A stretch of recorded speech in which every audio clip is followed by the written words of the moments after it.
It was a first for Kentucky. A Clay County man was sent to prison for the rest of his life for illegally distributing prescription pills that caused a woman's death. Tonight he's talking from behind bars, and the victim's sister is backing him up. As WYMT's Miranda Combs explains, they want to set the record straight. You can't miss it. This home along West Highway 80 in Clay County. They built this house a board at a time.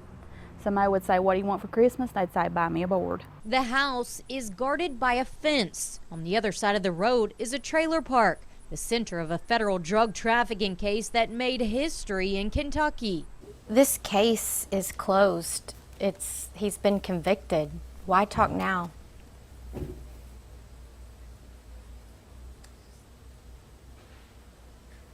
I don't know. I guess a lot of people's afraid. Angela Smith's dad is Terry Smith. Terry left a federal sentencing recently as the first person in Kentucky to be given mandatory life for illegally distributing prescription drugs that caused the death of Patty Smallwood. Patty Smallwood would be very unhappy if she knew what had been done to me. Terry Smith called us from jail where he's waiting to be transported to a federal prison. Patty was a dear friend of mine. She'd rented off of me for years. She had all kinds of medical issues. Federal prosecutors say in September of 2011, Smith sponsored Patty Smallwood, who lived in this trailer park owned by Smith, to travel to a pain clinic in Georgia to get oxycodone prescriptions. When she got back to Clay County, prosecutors say Smith paid for Smallwood to fill the prescriptions. The pills were then given to Smith, who kept some and gave the rest back to Smallwood and others. Smallwood died that night.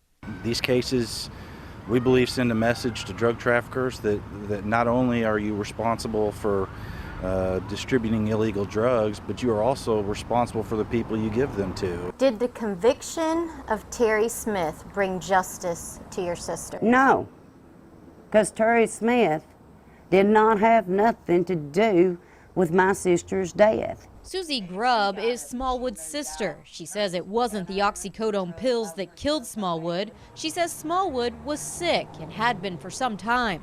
Terry Smith's daughter knew Smallwood too and admits Smallwood had a drug problem, but says that isn't what killed her. She had told several people numerous times that she wasn't going to be here long, that she was sick. This case, according to prosecutors, was also significant because they were able to establish the cause of death without an autopsy report.